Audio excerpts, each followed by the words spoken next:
Buenos dias, everybody. Barcelona cutting Madrid's lead at the top of LaLiga to 3 points. A kiss and tell story in the Rayo Vallecano dressing room.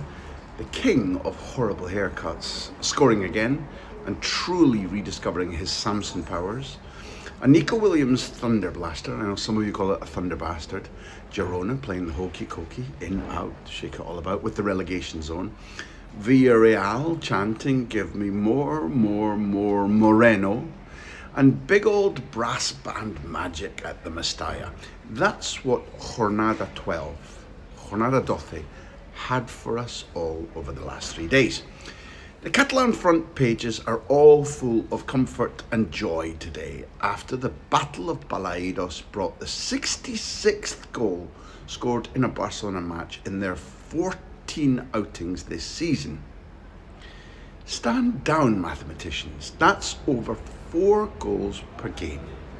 Mundo Deportivo led with reaction and now only 3 points behind. Diario Sport said pressure on Madrid. Now, just in case you didn't have the time, the opportunity or the sobriety to watch it, please let me tell you a little bit about the 6-goal thriller which, after Madrid's Bow-roll draw at Vallecas, let the champions cut Los Blancos' lead to 3 points. Now, in describing it, I'm going to use a Galician phrase which you probably don't know, but it's the way to sum up Celta 2, Barcelona 4. And in Galician, it's that it was the dog's bollocks. With me now, slowly, say it again, enunciate, try to get the pronunciation just right. Dog's bollocks. The all-time record scoreline in a LaLiga match was Athletic Club 9, Racing Santander 5 back in 1933. And yes, there were times on Sunday night, I think you knew, when it looked like Flick and his boys had bit off more than they could chew. 9-5 or even 12-10 seemed like a very feasible final scoreline, particularly when things were getting really slapstick in that first half.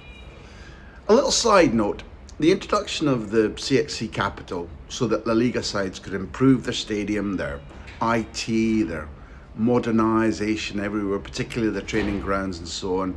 It specifically wasn't cash which could clear debt or to buy players. That injection of cash has led to a lot of upgrading in the arenas where football is played and watched in the Primera División, and Balaídos is a good example. Even though Celta eventually lost, the atmosphere was brilliant, noisy, proud, close to the pitch, colourful, and not the windy, remote, seaside and winter experience which used to be the case. For example, only the scarves and the players' shirts were blue, not everybody's fingers, noses and other extremities. The first half of this cracking match 100% represented the phrase which is used disparagingly in this country: patio football. The patio is the school playground, and that description is thrown around as a shade on a match where it's constant end-to-end with very little sense of control or coherence. They say patio football as something pretty close to an insult. But I will say, remember how much fun break time or lunchtime games were at school? All in all in all the time. Total abandonment, and next goal's the winner. Anyway, the first half of Balaídos was absolute utter mayhem.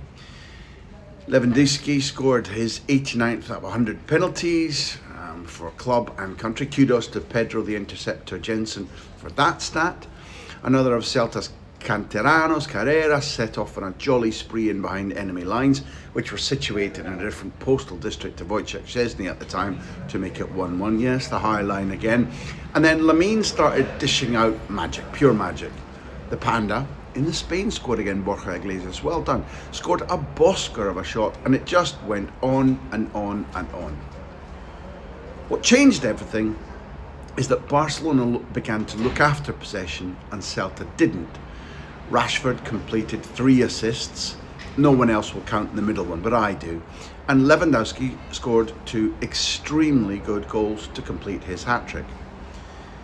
It was fun, but in this country there's literally nobody in this media who's focusing in on the fun. or the joy or how uplifting it is to watch football like that. And afterwards, Flick was asked about the constant criticism of his tactics by ex-pros and ex-coaches, and he did a kind of why I oughta, but he chose not to punch back. So I'll do it for him. No question that Barcelona still look a bit naive. No question that Lewandowski and Rashford simply don't press, and thus, no question at all, they'll continue to be scored against while the pressing up front allows opponents time to plan how to beat the offside trap. But fuck me, it's glorious to watch. Win, lose or draw, and this win was achieved without Joan Garcia, Pedri and Rafinha. So bring it on, Herr Flick. Turn a deaf ear to the haters, or as the Galicians up in the north of Spain also say, go and tell them to take a flying fuck to themselves. It's fun watching Barcelona. Look, just now, here's the ask. Partly in order for this service to survive, I need you and your friends and even people you pass in the street to be kind and brave enough to pony up either £3.99 a month or 30 quid to see you through right to the end of the season. Liga, Copa, Supercopa, National Teamwork, Conference League, Europa League, Champions League, World Cup, transfers, news, rows, interviews, the lot. All the way from here, right here, to New Jersey in July when the World Cup final is played, hopefully either between Spain and Scotland or Spain and the Netherlands. Join Pete Jensen, Jamie Easton, Jack the producer and I. Support us, because without you, we can't exist. So thank you. Dig deep. I'd bet that the Times newspaper received a letter from very angry Valdebebas on Monday morning. My estimation is that Xabi Alonso looked at the Week 12 fixtures, reckoned, not unreasonably, that Barcelona were good candidates to lose in Vigo, and decided that his approach to the derby match at Rayo was, whatever happens, we don't lose. Now, take your pick. That might sound pragmatic to you, or cowardly.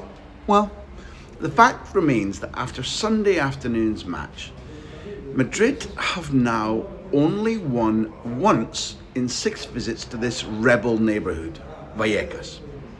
Anyway, Alonso's bet that it would be a net point gain, his team doing no worse than drawing and the champions losing to Celta, backfired, and reasonably spectacularly. The gap dropped from 5 to 3. The Madrid media are right on his back right now. They're stomping all over the team with malicious glee after 2 matches without Madrid scoring, of course, Anfield being the other one. And there's an eerie lack of supportive voices around Alonso right now. That Marca headline is coming to a shuddering halt, while Diario AS go with things get tight at the top of the league. But in the latter one, the AS headline, there's a malevolent double meaning hint that LaLiga's referees interfered again, because there was, in my view, a genuine case that Rayo's Catalan left-back, Pep Chavarria, committed a penalty foul on Bellingham, which neither referee Arbeloa Rojas nor his VAR colleagues spotted. You'll have your own views on all of that, but the La Liga leaders were flat, they were conservative in their attitude, and Rayo's joie de vivre was a really stark contrast. Vallecas Stadium rocked and rolled, the fans were fun, funny, full of pride, and it all ended with that kiss and tell that I told you about. But it's a kiss and tell everybody that things are fine. In midweek, coach Inigo Perez lost his rag at right back Ivan Baliu and stormed off home without giving the obligatory winners press conference for UEFA, following Rayo's ultra-thrilling 2-0 down, 3-2 up win over Lech Poznan. Long story short, the papers and the radios were then full of crisis stories, bollocks, but they were full of crisis stories which were tucked to bed pretty quickly when both men, Perez and Baliu, pointed out that they were firm friends and that a tiff was just a tiff, and that there was even a Harmony Rules squad picture rolled out on Friday with the two of them beaming with evangelical adoration about each other. However, after the 0-0 with Real Madrid, that wasn't enough for the impish Rayo fans. The semi-scalping of Madrid meant that they were buoyant, and when the players were dancing and celebrating in front of the Bucanero Ultras, the fans started singing for Inigo, the manager, to come out and join the party.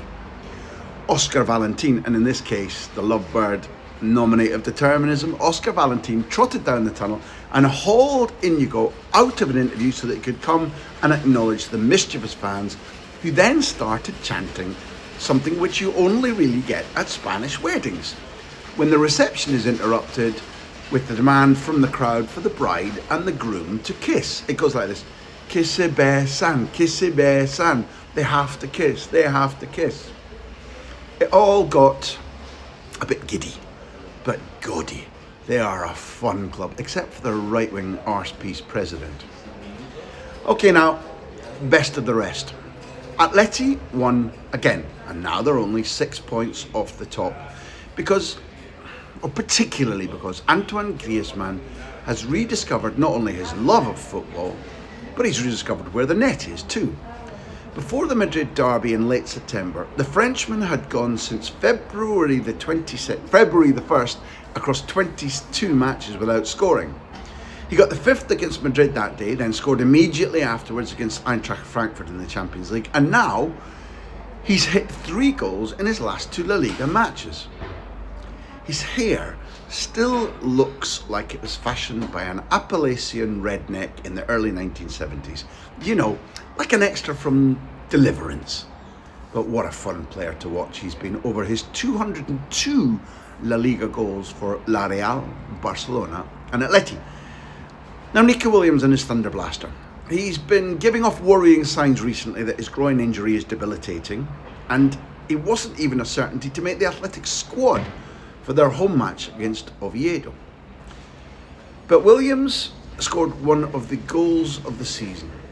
A dancing, daring, have-a-go hero dribble off the left wing into the box, past Oviedo bodies everywhere, and then an exocet shot high into the net above Escandel's head for the winner. What a sweet respite for Los Leones, who have problems left, right and centre. Well, not as much down the left anymore if Nico carries on like this.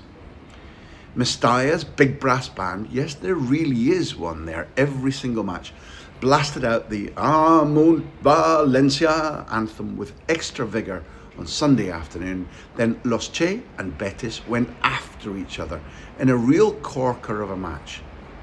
It was great to see Sevilla-born Alvaro Valles give further evidence that he's an absolutely excellent goalkeeper. Thriving at Betis now that he's come through that hell of Las Palmas scumbags, freezing him out of football for an entire year.